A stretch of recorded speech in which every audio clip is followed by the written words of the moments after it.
Welcome back, everyone, to Harvest Women's second official podcast, but the better one, with the prettier set, because Mike did make fun of my set and said on his Pick Up the Mic podcast that it was boring, I think he called it. And meanwhile, I'm looking at his right now, and I'm having a slight seizure. So, anyway, Tina Talks. Welcome to Tina Talks. Before I introduce my guest for today, I have an exciting announcement. If you've been following along and watching, we have been releasing one podcast a month, and starting next month in January of 2026, which is insane that that's right around the corner, we are going to 2 podcasts a month. So we will have one with a guest each time like we've been doing, and then the second one, we are bringing Mandy back because I know she is a favorite, and she's going to be just discussing a topic of interest with me.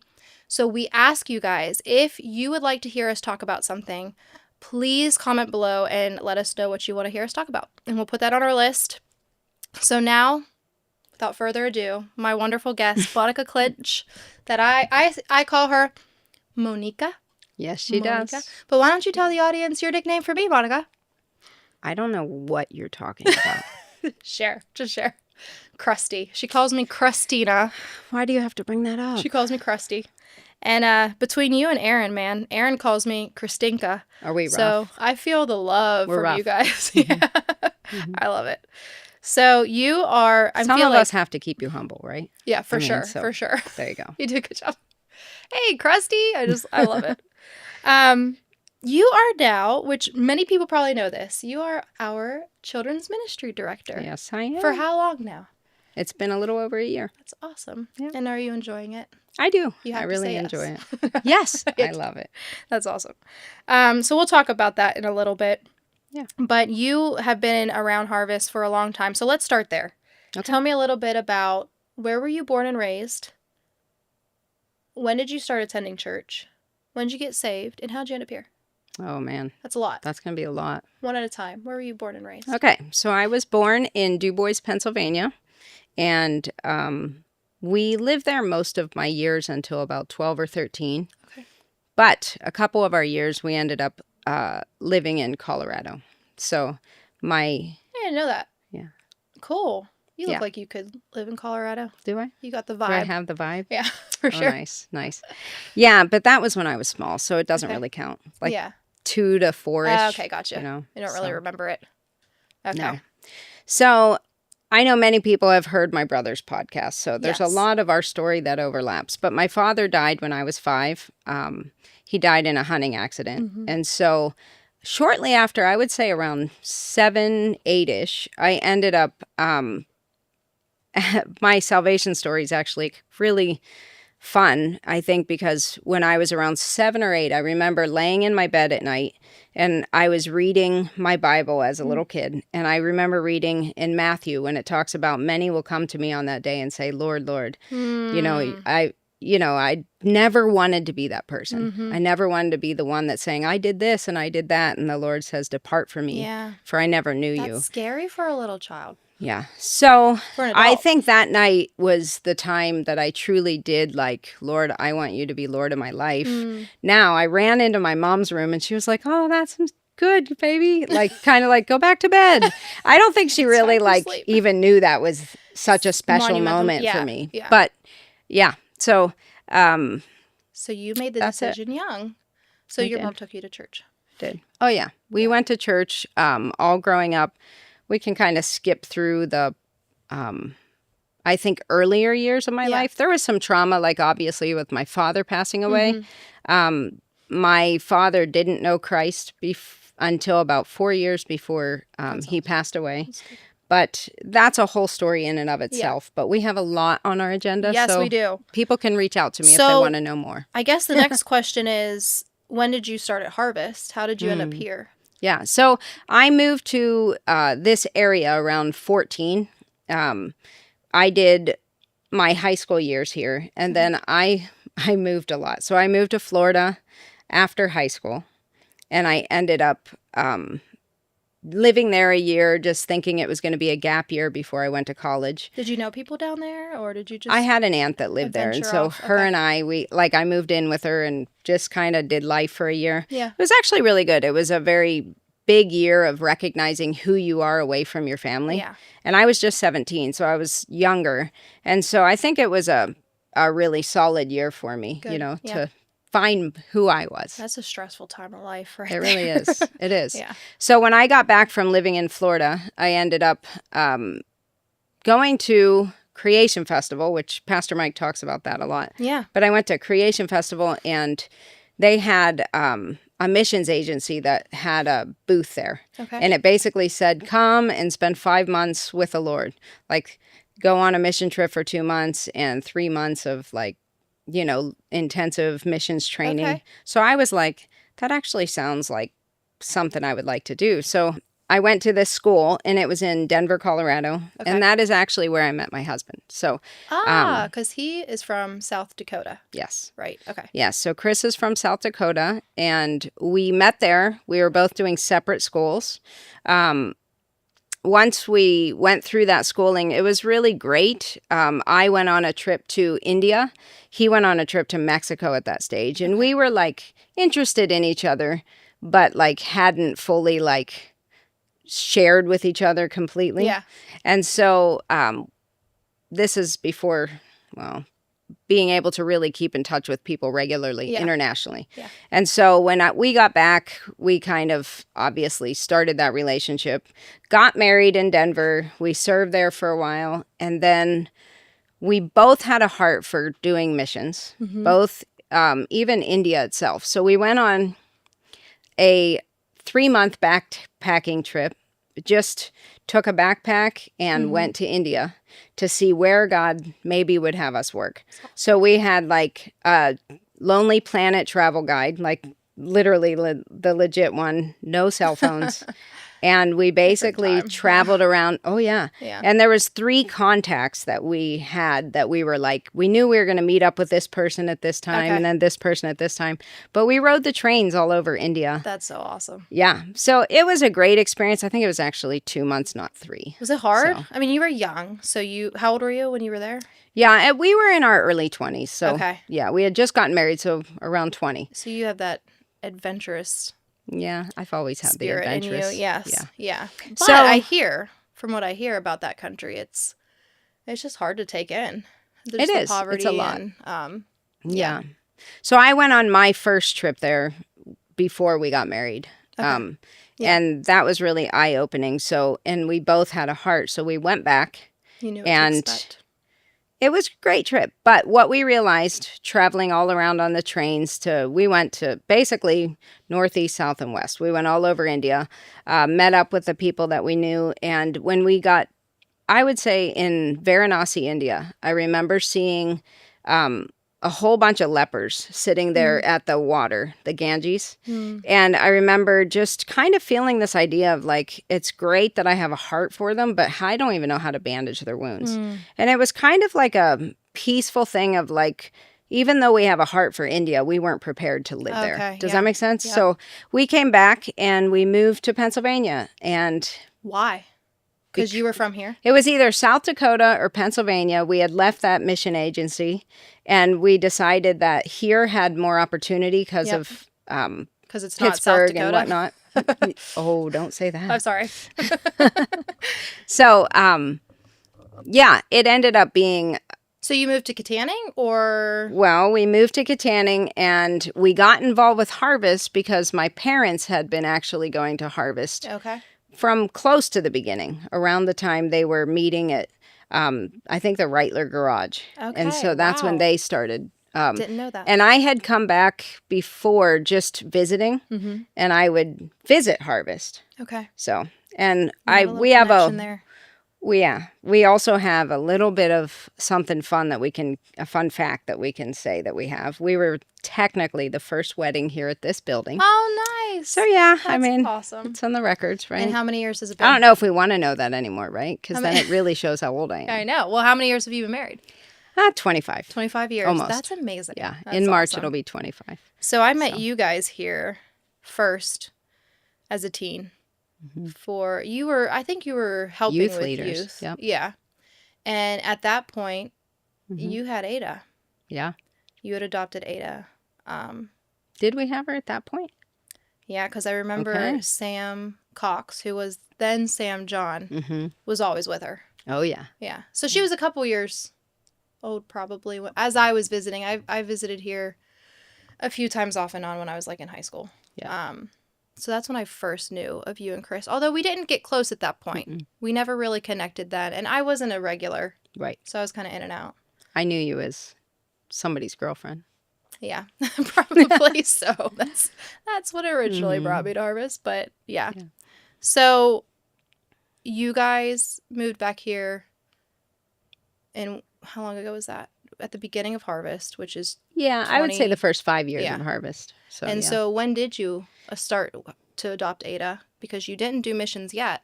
Right. We adopted adopted Ada in first. 2007. Okay. Yep. How did that come about? Well, we were married and weren't able to have kids. Mhm. And so we didn't really know why. We did all the testing and everything came back fine. So we just kind of chalked it up to maybe it just wasn't what the Lord had for us. And so I think it was over 7 years Wow. before having any children. And then I went to beauty school at a certain stage of life just because I Yes. had thought, I remember that now. I think you've done my hair at some point. I had thought that I would be able to be like using that on the field someday. And Okay. since we were waiting to go back over, like I said, we still had a heart to go. It was just we didn't have any experience, Yeah. right? And so in Monica's way of trying to make something work and move faster, I think going to beauty school was like it fills in the gap while you're waiting, Yeah. right? Chris had gone to be on the worship team very, very early on. Like right when we got there, he started joining. And so he has always been involved in the Yes. music and whatnot, which is, so, yeah. So we were talking about Ada. We're back on that. Yes. So 2007, I'm graduating from beauty school. My grandma comes to me and says, basically, she has everything she needs. She said, my father is giving me my inheritance early. And she said, I don't have anything I need. So I would like to help you and Chris get a child. So whether you Wow. want to adopt or you want to pursue fertility, Yeah. I'll pay for the whole thing. She was even like 1 or 2 children. And so That's we were like, wild. what? That's amazing. Because we had thought about doing was gonna say, foster were you to thinking adopt. about it? Okay. Yeah. But I think one of the things we thought was going to be very difficult being young and never having kids was loving them and then them taken from us. Yes. Chris had some family members that had children in their care for up to 2.5 years and with the hopes of having them and Yeah. that they were always taken out. Right. And so I think for us being first-time parents, we were Fresh. like, I don't know if we could do that. So That's hard. yeah. So in our brains, we thought, let's adopt in India. Well, India was absolutely closed. Their doors for adoption was closed at that time.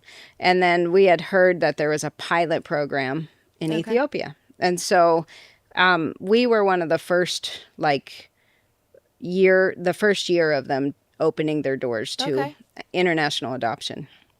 Cool. And so that was really good. It was, trying to think, probably 5 or 6 years.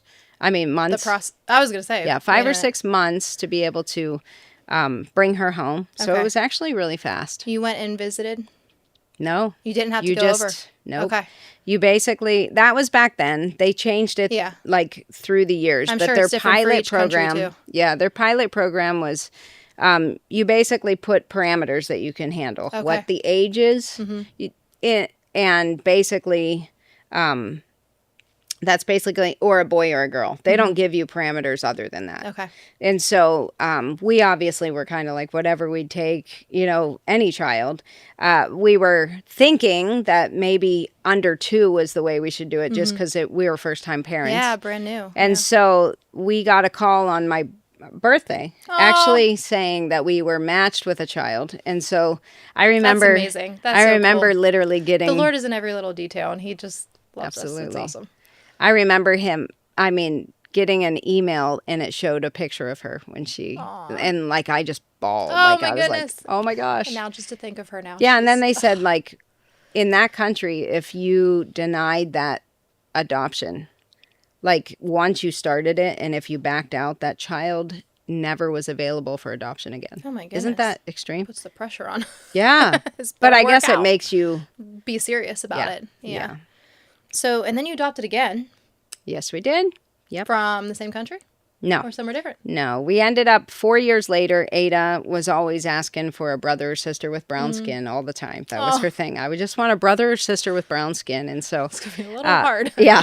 And obviously nothing was still happening in the womb. So we were like, all right, I think it's probably time that we could try and adopt. Now, this time we weren't given like, here is a ticket for a free adoption. Do you know what I mean? So, which was actually beautiful because the Lord ended up like providing, there was over 78 people that gave towards our son's adoption. Awesome.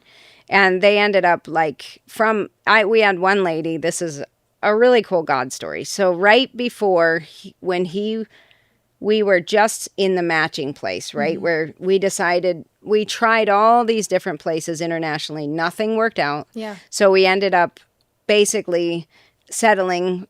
A lady from our church said, have you ever thought of doing an infant adoption? And at that stage, we were both like, we don't need an infant to be parents and all this stuff. So many older kids need it. Yeah.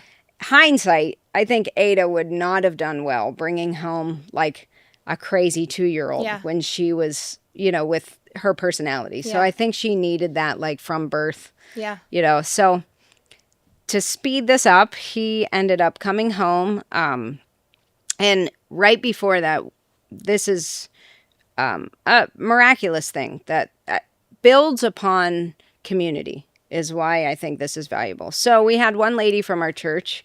She ended up basically putting out a post when we were first matched with a baby.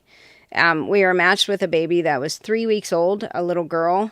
And basically we were all excited. Everything was in place. This little girl was in the hospital. She was preemie. Okay. And the birth mom had decided she didn't think that she could take the baby. And so we had like, okay. And we needed $19,000 for this adoption. Well, one of the ladies in our church posted, let's help Clinches bring home baby Clinch. And in 6 days, $19,000 came in for him. That's awesome. But it actually wasn't the baby God had for us. Yeah. And so, praise God, the birth mom ended up keeping the baby. Which obviously we want that anytime that can be possible in a healthy way. So, so we ended up basically a few months later, we got matched with our little boy. And I remember there was a lady that said to me that was helping us in the process. She was like the middleman between birth mom and the adoptive family. I remember being discouraged because it was the closest thing to like what a miscarriage may feel like because I was so excited. We had like a bag packed, all this stuff. And we were just like, it was such a letdown, right? And you know that God has something He's different. Sovereign, yes. But at the same time, you're kind of you're like... You're still feeling the emotions of it and having to walk through that. Absolutely. So I remember her saying to me, I know it's disappointing and it's discouraging. She said, but I am telling you right now, as soon as you hold whatever baby that is meant, she said meant for you, because she actually wasn't a believer. So she said, whatever baby is meant for you, when you hold that baby in your arms, you're going to just know this is it. And I was like, okay, you're just telling me that to make me feel better. But I will say that when our son was born, we were matched only 1 week before. Okay. And then his mom... ended up, she even said, I think I'm going to have the baby this week. And they were like, no, she's not due for 3 weeks. I don't think it's accurate, whatever. But she was right. She was actually, it was true to what she said. She calls us and she told us it was a baby girl. And so we still had these baby girl clothes packed. Yeah. And we were at a funeral for a friend of mine. Her sister passed away. Okay. And we were at this funeral when we got the call. And we were literally like parents on the way to the hospital when you're in labor. Yeah. We forgot to pick up Rushing Ada. And oh my. Yeah. At the babysitter. It was like hilarious. We had to turn around and go back. And it ended up being that, it was a beautiful moment. And I ended up quickly flying to Miami. Okay. Because that's where he was born. Okay. And I flew to Miami, and then he ended up, like, Chris and Ada drove down. Okay. So they met me. I had a friend get me a ticket last minute. I had a brother-in-law that got us a hotel. Like everything kind of like, I love boom, that. bing, bing, bing. I could just see you doing And this I too. arrived in Miami, and there was some kind of book fair, and there was no places Oh my goodness. to stay. And they ended up booking me at this, we thought it was at this one hospital, but it actually, where she was having the baby was in the north one. Okay. So I had to take a taxi for like a 30-minute Oh, drive my to goodness. the actual hospital. But in the end, the moment that she ended up taking, they wouldn't let her, they wouldn't let me just go in and see him. Okay. They wanted her there to make sure that, Okay. you know, she was there. And which actually ended up being a beautiful moment because it was a very intimate moment of her walking with me down, and then she ended up picking him up and handing him to me. And it was like, surprise, yeah, it was just such a beautiful That's moment. awesome. Yeah. Yeah. That's really cool. And to this day, her and I, we are regularly interacting. Yeah. And all of us have a That's healthy awesome. relationship. That so is that's amazing. cool. Very cool. So this is before you guys ended up going overseas. Yes. As missionaries. How much? Right before. Yeah. Okay. I remember we had to, there was the first time that our church had a sending a team overseas initiative. Okay. Was around the time we were adopting Tekoa. Okay. Gotcha. That so it took kind a of couple fell years apart. of prep for that. Yeah. Right? Yep. And then you guys ended up going over for how long? We were over there about 5.5 years. Yeah. So. And during that time, what other surprises did you get along the way? Actually, it was right before. It was right before? Yeah. So I ended up, while we were in our biggest training section of our time, I ended up being real sick with a Lyme battle, and I ended up with a melanoma. So like all these health issues. Yeah. And you know how they say that like, try and like calm down. Don't be stressed. That affects your fertility. Yeah. I think that's bogus because I was probably right before More stressed than you've ever been in yes, your but entire then life. all of a sudden, you know, we went on a 2-week, it was called candidate school, and we had to do like an intensive mission training with our team. And our teammate Tab, she was actually pregnant. Yeah. And I remember all of us in Arizona, we were up in the mountains and everybody got this crazy stomach bug. Tab got it, being pregnant, and I was like awful sick. Like it would not get better. And I remember even thinking like Chris smelled funny and coffee smelled weird and people were, yeah. So then when I got back, I was like, I had a lot of stomach issues when I had Lyme. So I remember writing the doctor saying, I think that maybe Lyme stuff is coming back. And he said, have you taken a pregnancy test? And I said, well, no, why would I do that? Yeah. Because this is like 12 years in at this stage. I was like, why would I do that? And he said, you just never know what God would do. And so I said, oh, true. So I actually went and I took a pregnancy test. Chris was sleeping and it ended up being positive. So I ended up being pregnant. That's so wild. Yeah. So when we gave birth to our daughter, it was 13 years. That's crazy. Yeah. So with no explanation other than the Lord. He opens and closes the womb, and he knew the right time. Yep. For your amazing so we did daughter. have a miracle again. Of another little nugget came from that. Were you just as shocked with that one? Yeah, I was actually. Yeah. And I actually had some health issues in between. Okay. So when I went back to just like I had kind of slowed down nursing, you know how your cycle comes back after you've had a baby. It's like, then I all of a sudden had a lot of issues with my legs. They were like not working properly and a lot of like cramps in them to the point that we like contacted our church Harvest and we ended up like, I think I need to go to somewhere to get tested and checked. Yeah. Doctors were thinking maybe MS. People were thinking, but the doctor that treated me in the U.S. was like, I really think it might just be, the Lyme stuff coming back. And so I was like, so we went and flew to Thailand and did all this testing and ended up finding out that we don't have that problem in our country. You should go back to your country. That's what they said. Goodness. What great medical advice. Oh, I know. So we went back feeling defeated. Yeah. And I have in my journal even like entries. Yeah. Where it was like, and my legs were like so bad that we even had to hire a lady to help a little bit with the kids because I wasn't able to walk well.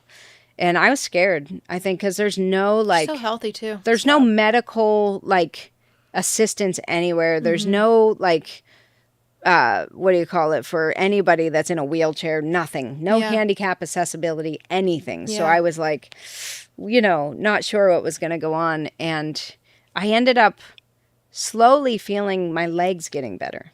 And it was probably like 3 or 4 weeks after Thailand. Okay.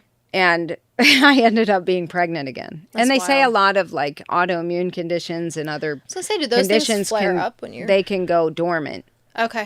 kind of Okay, while gotcha. you're pregnant. Yeah. So, yeah. So for makes my sense. case, now Chris's philosophy is that if, I have any issues coming back, I guess we just have to get pregnant again, because that's the only way to kind of chill it out. Take care of that. So that is not our long-term solution, right? Yeah. So you have 4 beautiful blessings now. We do. You spent time in another Southeast Asia. Yes. Any takeaways from that? I mean, you guys came back. You were there for 5 years. Came back because of COVID. Right. And I guess this is where we meet. Well, we like met reconnect, before, but yeah. really connect Like for connect. the first time. Yeah. Is a few years ago. I was going through a very difficult time in my marriage. We ended up separating for a few months, which some people listening may be like, what? What are you talking about? I didn't share on this podcast about it, but I did. I think it's like on Pick Up the Mic episode like 71. I talk a little bit about the separation, but I ended up staying at a house. Someone from the church actually talk about the church being just generous and the community coming around you in hard times or when you need something. Someone allowed us to stay, me and the kids, to stay in a house, one of their rentals that was empty at the time. And you happened to live just like a street or two over. And I mean, that was a devastating time in my life. And I didn't know how it was going to pan out at that point, obviously. I'm not going to make it about that, but you met me in that moment. And it was so amazing because I was thinking about it this morning. I couldn't tell anyone like what you said to me in those weeks that I was there. Oh, I'm sure it was a blur. Yeah. But I'll always remember you sitting with me. Like I could visually picture us sitting on the porch and going for a walk and you feeding me and my kids playing with your chickens and jumping on your trampoline. And you were just so present with me in one of the hardest, darkest moments. And that was so meaningful. So like we connected, but like we really connected. Like you were like there for one of the craziest moments ever. And then it was shortly after I went back home and Aaron and I, everything worked out, praise God. But then it was like a year to the day you gave me a call because you were working for Life Choices. It really was about a year to the day. Yeah, it was like literally, and you said, hey, do you want to come work with me? And that started our friendship in a lighter, easier time of life. But it was so fun because we worked for 2 years together educating for Life Choices. We taught thousands of kids and we came up with curriculum. We had a good time. We shared a desk. Actually, before that, we were in a closet together. Christina had like which was really nice. A meltdown like every afternoon. Yeah. Like a crazy time where I would either... She'd get crazy. Yes. I would and just then laugh super tired. Hysterically. And yes, you would make more coffee. It was a good time. It was. But I think like one of the most meaningful things about working with you, other than us just both having so much fun together and being go-getters together, you and I are like, let's do this. Let's do all the things. Let's tackle them together. And it was so fun. But just every morning coming in, and I feel like that year, a year after the separation, I was still picking up pieces, and healing. But I would come in every morning. That's actually important to note. Yeah. That even when things are starting to come back together, it takes time. Yes. And that's normal. Yeah. Yeah. Yeah, you don't have to have it all together all of a sudden. Yeah. It takes a lot of time. But you were there for that piece too. And I remember coming into work and like, you were in your word every morning. You got there early, you were in your word, and you were so excited about what you were reading and what God was showing you. So we'd come to work, and before work started, because I'd come early too, and cry half the time and just tell you what was going on, we would just be in the word together and talking about what the Lord is saying. Because at that point in my life, it was pretty dry with my Bible reading. I was doing it, but I wasn't feeling the passion or the, oh God, I'm hearing from God. And you just helped carry me through that because you were like, no, this is awesome. Look what he's doing. And so That's awesome, friend. That was great. That's like, I had to share my relationship with you and all of this. But this was post you having 4 children, post you coming back from Southeast Asia as a missionary. Mm-hmm. And was that kind of like your first job back in the States, or did you do something before that? No, that was it. I did work for my kids' Christian school, like Yes, 2 okay. days a week. Very, very minor. Yeah. I was blessed for like most of my kids' years, especially before school, to be able to be a stay-at-home mom, which was amazing. So good. If you can do it, so good. Yeah. So worth and it. we homeschooled most of the time, and so that was really beautiful. Yes. So. And now you've been working as kids ministry director for Harvest. Yeah, so I've been working like, 4 years? That's... Yeah. And still homeschooling the kids. Yep. And now I'm shifting here a little bit. It's okay. But our main topic for today, we really wanted to talk about, for women in ministry, how you, as someone who's done so much ministry in so many different capacities, I mean, you've been on the mission field, you've been working for the church, you've been working for nonprofits, you've done it all. And then that's just like the official side of things. But then unofficially, I mean, you have mentored thousands of women. I don't know. Is that like many women, and you're always pouring into people.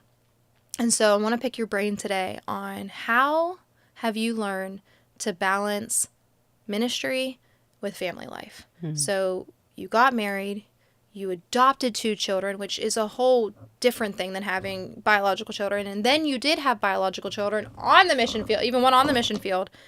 Let's talk about how, especially for us go-getters, how you balance that, how you've learned to balance that in your own life. And I guess we could start more specifically with how it relates to your marriage. So yeah, how does balancing your marriage and being a wife and ministry in the church work for you and Chris? What have you guys discovered over the 25 years that you've been married? Right. Yeah, so Chris and I, our whole marriage has basically been in ministry. And so, I think one of the things that I've, obviously, as somebody who's a doer, I'm always learning it, right? Yeah. So I think that I have a very, which I know we're going to talk about later, but I have a high capacity for a lot of things. And so one thing I've seen is that I've also clearly, because my husband's been a pastor almost that whole time, quite a bit of it. So you're balancing being, the obligations and all the pressures of feeling like both people need to be in ministry at the exact same time. I remember when we first brought our daughter home, I was always active up to that point with Chris in ministry, right? And then all of a sudden, you bring home this little girl that is sweet as ever, but clearly she's 2 years old. Yeah. She doesn't speak English yet. And you have to take a time to bond and connect with her, just you. And then you branch out. And then, all the things that come with that. Well, we ended up during that season, like we brought my daughter home in February. We brought her home in December. Okay. And then my brother passed away in February. So we ended up that was a very isolating season because we tried to keep a lot of people away at the beginning so she could connect deeply with us. Right. And then that led straight into a season of obviously grieving, right? Yeah. And so that was difficult. But I would say just being, as much as I found the privilege of being a stay-at-home mom, which I think a lot of young moms may be able to relate to this, being a stay-at-home mom has its also stir craziness, right? Oh, yeah. And feeling like you're not involved in something that's important. Yeah. The enemy does that to you, right? Because even it feels everything's so mundane when you're a stay-at-home mom. Yeah. It's so even though our children are the most important gifts that God could give you, and they need that nurture. The most present sinners that you could ever be around, right? Yes. So being able to pour into them. But I think there's that battle that goes on in the mind of feeling like I want to be able to do more. I want to be able to. Oh, yeah, for sure. And we just take on more than we can handle, right? Yes. So I was guilty of that. Yeah. And mine were really little, too. I just wanted to feel like I was having an impact in the world and in the church. And the truth is have so much of an impact in your own home with your own children, Yeah. but it just feels so mundane and like nobody sees, nobody cares. Yep. But something a friend always tells me is every diaper you change, like you're doing it unto Jesus, like you're That's doing true. these things unto him. And so, yeah, but Do you remember you and I even talking about that when you were first year there? Because you were like, oh yeah, just on a great place, but you were the yes, like I'm involved in everything. Oh, yes. And do you remember we were like Yes. talking through that because uh-huh. there was What so can I much you take off my reminded me plate? of me when I was younger, and I'm like, girl, I crashed for a little season of time. I don't want you to do that. Well, I you ended know? up kind of crashing too, but it was the best crash. It's minor. It was a minor crash, but it was so good. It was an intentional period of rest Yep. to reprioritize, and the Lord used that year before I started working here. Oh my goodness, to grow me in ways that I didn't expect because it was so still and so silent, but he works in that, you know, Yeah. he talks to you in that, and reprioritizing Aaron first, the kids second, and then you pour out beyond that, which is about capacity. So we can talk about that. Yeah. But something you had mentioned to me that I wanted you to touch on was Chris and you figuring out how you guys recharge. The balance. Yeah, talk about like how do you recharge Mm. and how does he? Yeah. Because to me on the outside you both seem like kind of extroverted people who are always doing. Right. But that's not every marriage. Right. And it's not completely your situation. So tell me about that. No, because like on paper, Chris and I many times used to take all those personality tests through the years, and we would score very similar. So there's a lot of things that we are very similar on. For sure. But then, like, we took a test actually with Harvest years ago. They had tests for all these pastors' wives and the pastors.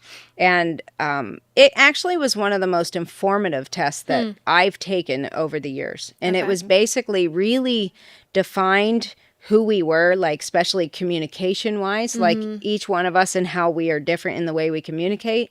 Yeah. That's where I got this whole idea of what is rest to me and what is rest to him. Yeah. And so one of the things for me, I recharge in nature, for example.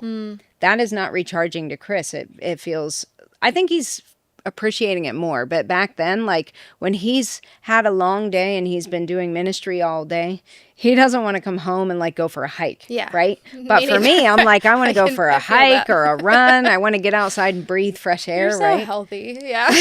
So I'm just like, can I sit on my couch, please? So it was funny because we would like almost have like, I wouldn't say tiffs, but it's kind of like this. Why don't you want to Why don't you want to go walk with me? Like, that's important. And then for him, the opposite is I do not really enjoy sitting down on a couch and watching TV. Yeah. Like, it's just I like, can't see you sitting but still for through a movie. him, yeah, but for him, it's like that's a way to spend time together. Yeah. So learning how to not just do it because they want it, Right. but to rest and push into that because it's valuable for your relationship, I think was really important for both of us. For sure. No, I think that's vital. You have to talk and communicate about how you both recharge.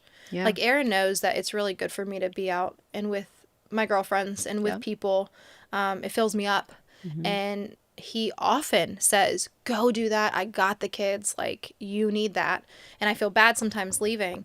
But it's because it's balanced. I also know that he likes to have time at home to recharge. And he recharges well when the house is clean. Yeah. So, like, I make sure the house is nice for when he gets home and he has time to rest. And I have those nights where I'm not doing anything. And so it's just about communicating and figuring out how you both need to do that. It's huge for longevity and ministry. Well, and when two people are really involved in ministry. Right. Like you're experiencing that more than ever right now. Which is so fun. Yes. And so exciting. Yes, because for a long time it was a lot of primarily me. you, right? And he would support that. Yes. But he wasn't participating in that. And now it's both of us. And so, which is just so cool. Like the Lord is I agree. so awesome. I know even for us, like, because there was many years where I just was mostly staying with the kids and doing the things at home.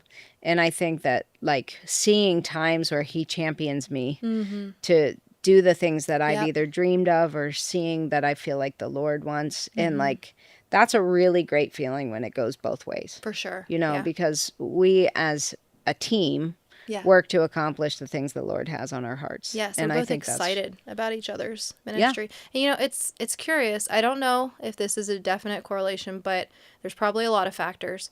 But that year that I took off from everything and I rested and I came back home to reprioritize and focus on my husband and my children first, is the year that he stepped in and Yeah. started doing a lot of ministry things. And so That's another thing, pretty though, neat. is reminding ourselves that, like, if we're filling the roles that our spouse Is meant to. is meant to, then they're not ever going to really step up to that, right? Yes, Like, they need the even opportunity I to. talk back to that, like, real low season of my life when my brother died, and then I had all those health issues before I ended up with Leonie. Like, I was super depleted at that stage. Yeah. I was anxious and I didn't know what was wrong with me and just exhausted. And we Yeah. had just started like fundraising to go overseas. And I remember literally feeling like, this is my Satan was cap. attacking you. Yeah, right. And it was like, this is my cap. And the craziest part is that's the year, though, that Chris, for the first time, like, he had to do taxes. I, like, Yeah. just was like, I can't do this anymore, you Yeah. know? And he stepped up doing so many things that were ones that we should have either been doing together or he should have been Yeah. probably, Yeah. you know, doing instead. Yeah. But I had been like the control freak that's like, Same well, girl. I'm doing it. I know, right? know, we struggle. Because, but now, like, you should see, like, seeing that happen, like, we end Yeah. up moving to a male-dominated society where down to, you know, what fridge we buy, I couldn't go out to the stores getting them. You Wow. kind of, he'd take pictures and what do you think of this? You know, it was just a very intense Yeah. environment to Yeah. set up a house, let's say. But yet, it's so nice now. Like, I look and I think how great, like, your relationship is when both are living Yes. in the roles that And it's we the Lord, should be living. the Lord's kindness for him to discipline us, to put us in those places of allowing our husbands to step up and flourish. And that's so good. So good. Absolutely. So let's talk about capacity too, because that kind of goes hand in hand. I've been tempted in the past to compare myself with other women. She's doing so much. Look how amazing she is. And she's juggling all these things. And yet she's doing it so graciously and without anxiety. And I don't understand because I'm a mess, you know. But the truth is, like, we all have different capacity in different seasons. And so can you speak into that? God designed each of us, right, for a very specific and important purpose, which isn't measured on a human scale that we can see and observe. Right. He puts us in different places. We talked about a little bit about this on the last podcast. But how does our capacity play into that? Well, I definitely think, you know, like you said, when you come down to this whole idea of comparing ourselves with other people, first of all, it's Don't. it's not biblical at all, don't. right? Yeah. God made each one of us unique. He made us in his image, yes, and with our own certain giftings and abilities to basically use for his glory, right? Yes. And so I know there's definitely, I think especially, again, I think there's a trap in those younger years of motherhood where you can actually feel that Yeah. more intensely. I feel like as I've grown, you know, into, as Ian would say, the Middle Ages, Yes, you know, the Middle Ages that I would that say we're in. that, you know, I've learned to not battle that as much. Yeah, But I think same. partly because you end up feeling a healthier sense of who you are. Yeah. Where when I was younger, They gain some more independence. Yeah. Which means you get some more time well, and back, I too. think especially being a dreamer and, you know, somebody who's into doing whatever they can. Yeah. Like, I think for that, you end up comparing yourself too, because like, oh, I could do this. Oh, I could do that. Oh, I could. Yeah. Whether you're going to do it just like them or Yeah. I'm going to try and do it Yeah, better, you know, competitive. whatever It's a it competitive is. spirit, yeah. And so, yeah, I think it's capacity is huge because you can have two people with the same desires, but one that needs more rest time, for example. Yeah. Like, let's talk introvert, extrovert, for example. Yes, exactly. Like you said, you just said it a little while ago. Aaron knows that I recharge with people. Yes. I'm very similar. Like, so if I'm out and I'm doing stuff all week, the last thing you want Mom to do is have a ton of alone time. Yeah. Because that actually is more draining Right. than if I'm, you know, Yeah. able to go and do things as much as Yep. I feel like is necessary. But just like we're talking about, that can end up, you know, teetering on always doing too much. Yeah. For And sure. so there's that, again, the balance Yeah. of that. So I think a lot of times women have told me, and rightly so sometimes, maybe you're doing too much, maybe you're doing too much. And sometimes it's true. But sometimes I do know you have to recognize your own capacity. I have a high capacity to do a lot of things. I actually function better when I'm doing a lot of things. When I'm not doing very much, I know this isn't in the Bible, but it is an old proverb. Idle hands are the devil's workshop. And like I do find myself leaning towards depression or getting into trouble, into temptation whenever I'm not working hard and working for the Lord. So I do err on the side of like, I'm here to work for God's kingdom. And I'm going to do that as hard as I can for as long as I can. So I need the warning of slow down, make sure you're still keeping your family first. And a lot of people are on the flip side. They might need the push. Hey, we're not here just for comfort and sitting and enjoying and receiving. Like, you are missing out on so much if you don't step into serving in some capacity. Like, you grow so much with the Lord and with one another if you're serving in the church. So it's not like whether you do a lot or a little. I don't think, and this is something you said to me, it's not really about how much you can handle. It's just different. And it can be different, you know? Like, your role is different than my role, and, like, those are both good. And we don't have to compare who's doing more or the most or anything like that. Well, and I think it's seasons, you know? Like, there's seasons of our lives, like you just said. There was a season you were super busy. Then the Lord kind of pulled a lot of those things out from under you so that you could rest. And you could see things differently. And I think sometimes if we're serving just to fill a void is different than if we're serving because it's what God is wanting me to do. And I think that has always been something I have to evaluate a lot in my life because similar to you, you know. That was our, that was like our motto. What was our motto whenever we worked together? We're going to inquire and commit. Oh, yeah. Remember inquire and commit? Oh, yeah. I still have it on my wall. Ask him if this is something he would have us do. And then if we're going to go for it, commit it all to him. Yeah. And then God will provide, you know. And so I think that one of the things that keeps you healthy, though, when you're in these moments, there are some key things that help you when you're serving, that help you when you're, just taking on, in a sense, more than you probably should be. Is, I think, regularly evaluating what God has for me and what are the things that I'm doing because I enjoy doing. Because I think that we are always, it's a tug and pull of these, right? I know if I'm finding it really fun to be involved with this and this and this, and Chris is like, but we don't have a day together. The time. You know what I mean? It's like you have to obviously be able to let go of something. Filter it, right? And then also you end up cutting things out that are just not what God wants for you. Exactly. So. Often leads to burnout, right? So what is burnout? How do we avoid it? Or then how do we handle it when it does occur if we didn't do a good job avoiding it? This is tough. Speak into how we practically do this, because I don't know that there's a scripture or a passage that says, here's how you set up boundaries in ministry and here's how you set balance for yourself. But I do think there's a lot of good examples. How do we do that practically? Well, the hardest part is for each person, it's different, right? But I know for me, so for instance, there's been times in my life that, especially in season of heaviness, for example, you've heard some of them of having health issues or having a loss of a family member or, just different obstacles in your life that you are led through in a sense. But one of the things that I found is that my relationship with Christ, where am I at?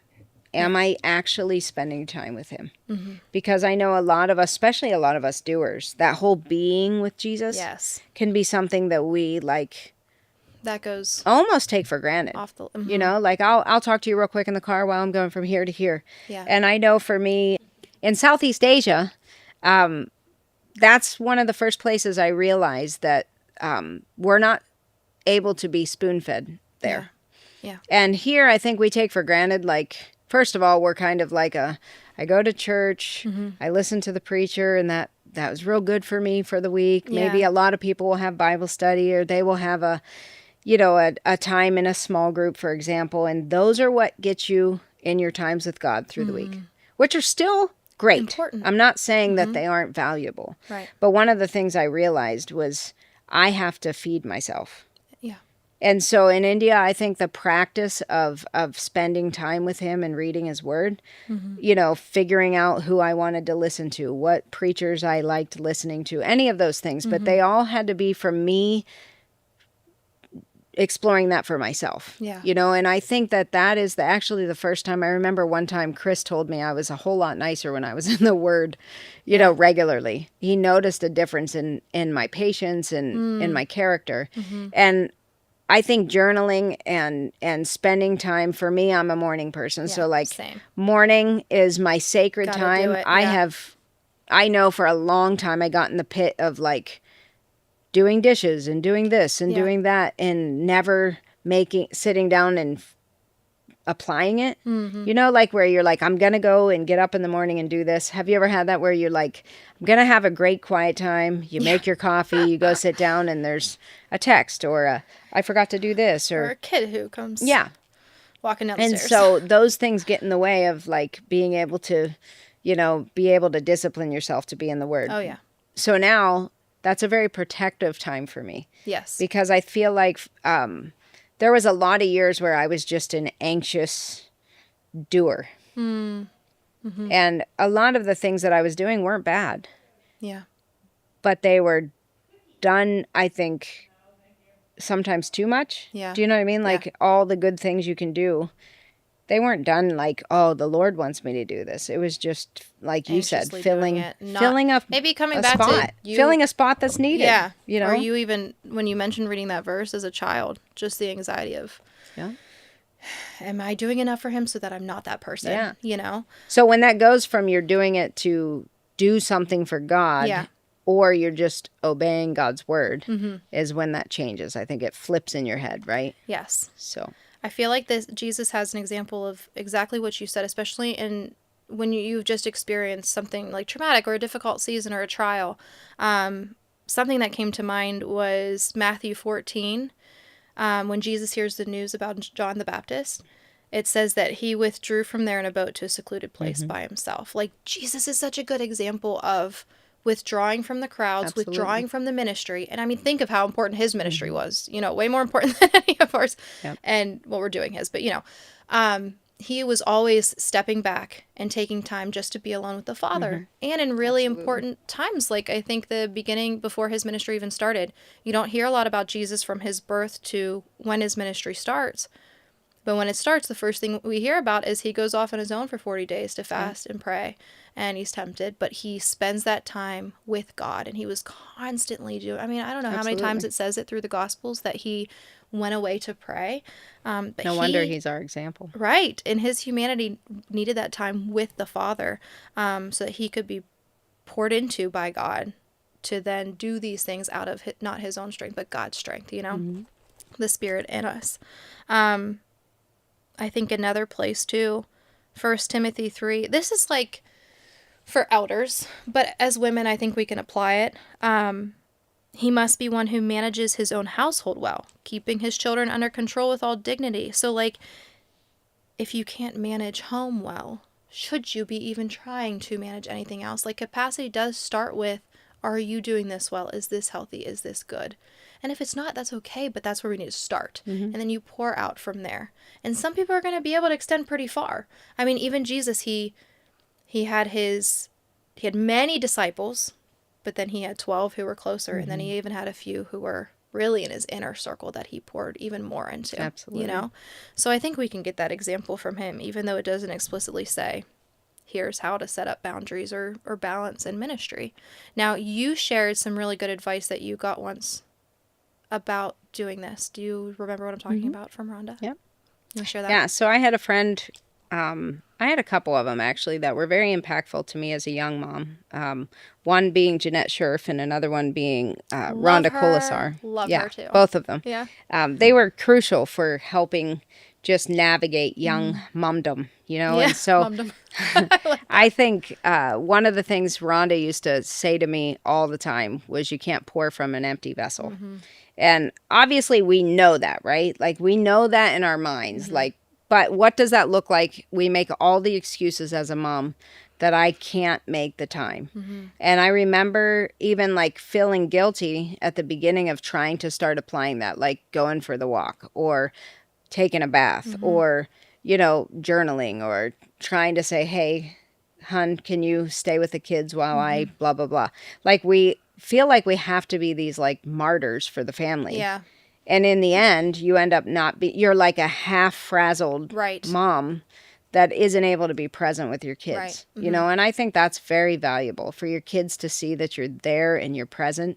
Yeah. Is like nothing else. Even I remember when Ada was moving overseas, and that's one thing I had really hoped that's an area I was working on, because being a very busy person, you tend to be tempted to be very scattered. Yeah. Right?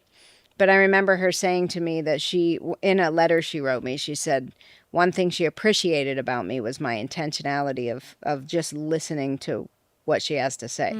And I was like, and just being present. That's awesome. Like she actually said being That's present. so and sweet. I was like, wow, like that's really encouraging because we can do that. Because my natural state is to be very distracted. And Right. I'm here and then I'm there and I'm here. You know that. You worked with me. Oh, yeah. And so it's like, Monica, focus. come back. But that to me was like, it's possible. You know what I mean? Like with applying healthy, with trusting in the Lord to help you in those areas of weakness. Yeah. Absolutely. That's so awesome. Yeah. Anyway, I feel like I interrupted you. You feel like what? I feel like I interrupted you.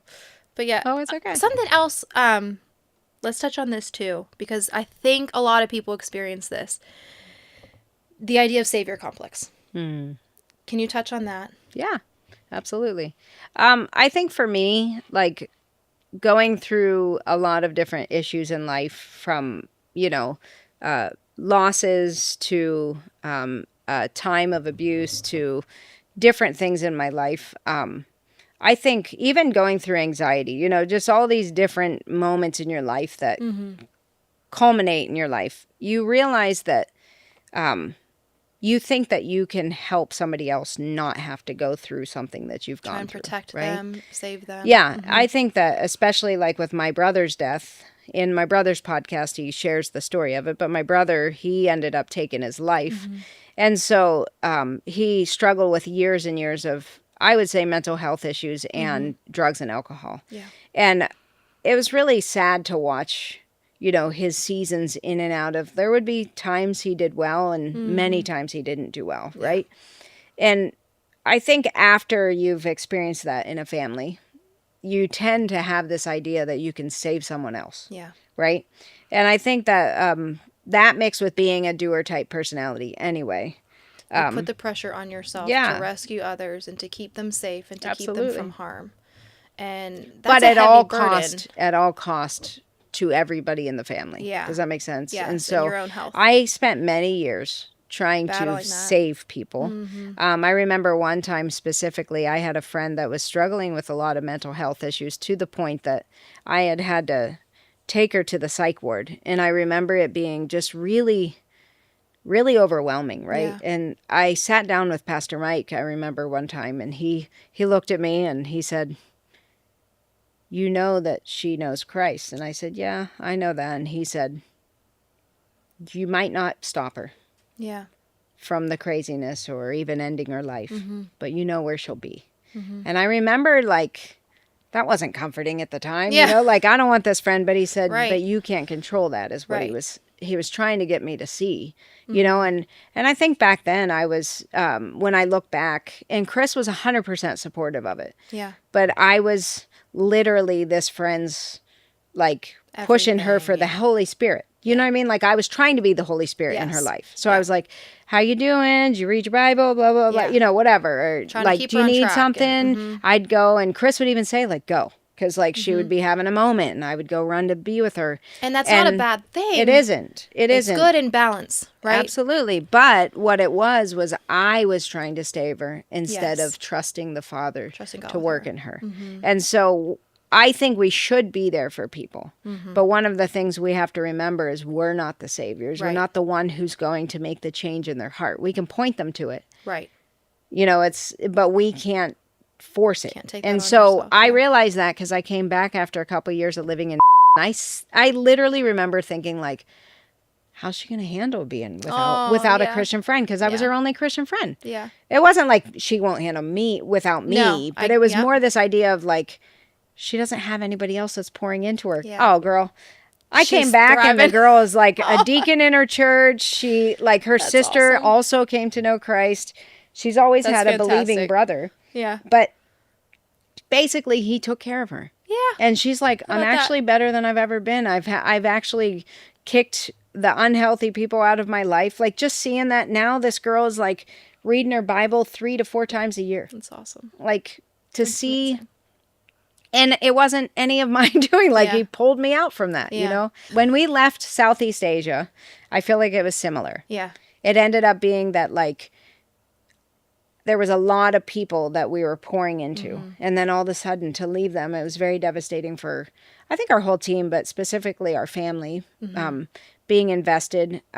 When we decided to stay because it was the best thing for our daughters, well, all of our kids, but our daughter at the time, because she was a junior year in college. Yeah. I mean, in high school. High school, yeah. You definitely don't want to, like, pull her back out and move her into, you know, back to then. But God has done all of it to continue to also remind me, like, he wants me to work with him, but he doesn't need me. Yeah. Does that make sense? Oh, And for I think sure. so many times, you know, like, we think that, oh no, if they don't have me, Yeah. or if I'm not there, blah, blah, blah. How are they going to do this? But that's an unhealthy thing Yeah. anyway, because And I we're think it's replaceable. right. We are replaceable. We are. No, that's so good. That's the truth. And it's beautiful because sometimes I think if we're hanging on to things that God's saying, let go, the next person's not stepping in because we think we have to do it. Absolutely. We have to have control of it. Well, and when it's so dependent upon one person, it's going to crumble anyway. Right. Right. It's the body working together.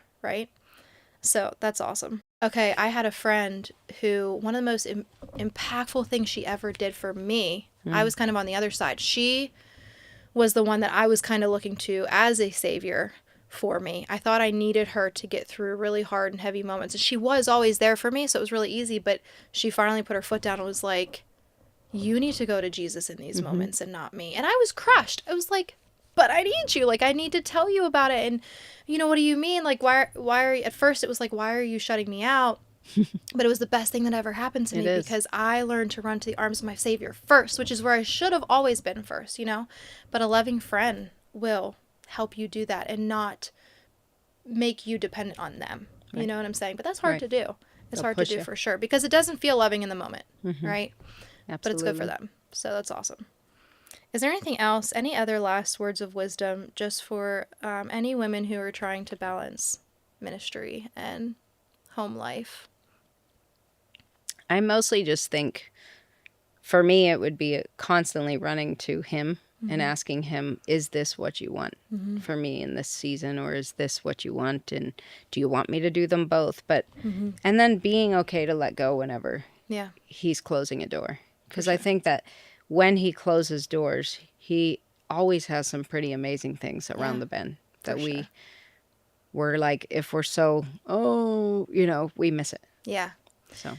And just encouragement for moms who are younger with those younger kids, because we talked a lot about that season being particularly difficult. I am finding that it does get easier. Like, the older I get, it gets easier. Like, because I've seen doors close, and then I'm old enough now to see how it all played out and how in hindsight that was exactly what needed to happen. Or in seasons of waiting to feel important or impactful in the church. I mean, well, and it's like it shifts. It's not necessarily easier, right? Like, even now I have a 20-year-old and I have a 14-year-old and all the way down to 8. You're all over the map. And one thing that I see is, like, the worry, the care you have for your adult children is very similar to the young ones. It's just the worries are very different. Yeah. Do you know? And so I think that all of those, though, just call us to rely on him. Amen. Because in the end of the day, I just think about the verse, trust in the Lord with all your heart. Lean not on your own understanding, but in all your ways acknowledge him, and he's going to direct your path. So you think of that, like, for every mom out there, every single person out there, like, it applies to everyone. Yeah. Like, I am to trust him, and he will make clear the way I'm supposed to go. Yeah. And I think sometimes, like I did back in the day, what did I do? I rushed it. Yeah. I'm going to try and Yeah. make this baby I think I can see situation this pretty happen. clearly in my little finite mind. Yeah. Yeah. So many times. Yeah. But like the more you walk with him, the more you see his faithfulness, and it's easier to just trust and depend on. Not always easier, but you can remember. You can see what he's done in your life and know that he's got the next thing too. Mm-hmm. So it's really good to rest in that. Absolutely. But thanks so much. Thank you for coming. I love talking to you. I know. We should do this again. All right. Anytime. Thank you everyone for watching, and we will see you next time.